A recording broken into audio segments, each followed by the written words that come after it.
Power Play Chess channel has just hit 10 million views. When I set up the channel 5 years ago, I could never imagine that I'd reach so many people. And so I want to thank you for joining the community and liking and sharing and subscribing. The channel's going to continue, and I hope that you'll continue watching as well. So I thought I'd mark this landmark of 10 million views by showing you a position that, well, this is very personal actually. I've taken this from a book which, well, one of the first chess books that I ever saw that somehow came into the house when I was a kid. I think someone bought it in a junk shop and gave it to me as a present. It was very kind of them. It's from a book called 100 Remarkable Endings by a chap called P. Wenman. You can see the book here, so it's kind of falling apart. And I think P. Wenman apparently was a Scottish champion in 1920.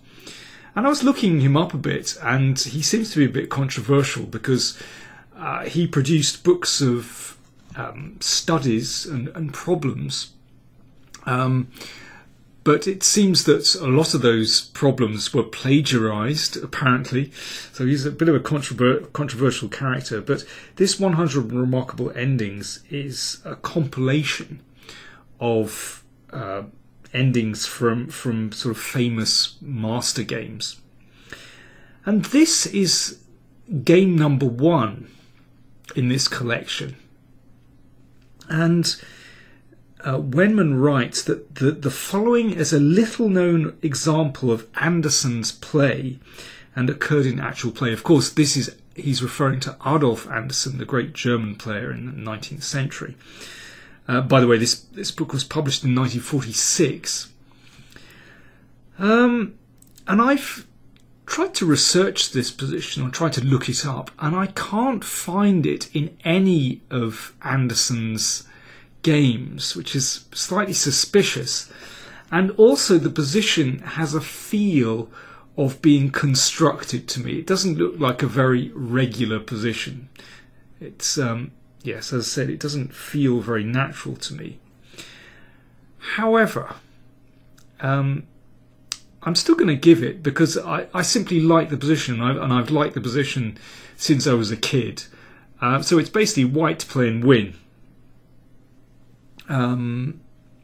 You can see that, well, the sword of Damocles hangs over white's head as a mate threatened here and a mate threatened here with the queen.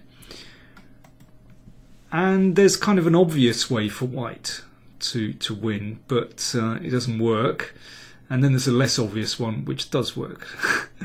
Am I going to give you this as a cliffhanger? No, I'll give it to you anyway. Okay, so this is, if you'd like to pause the video then and try to work it out, then please do that now. The obvious move, rook b8, does not work because after this the king steps to the side, and after this is not checkmate because the queen interposes. And don't forget, there's black can make a queen very easily. So rook b8 check is not the move. However, there is a way to win with queen e6 check.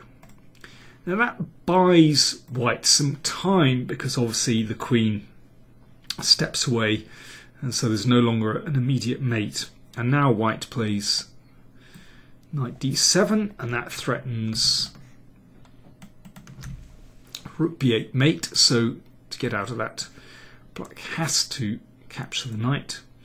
And then we play rook b8, and pawn takes queen.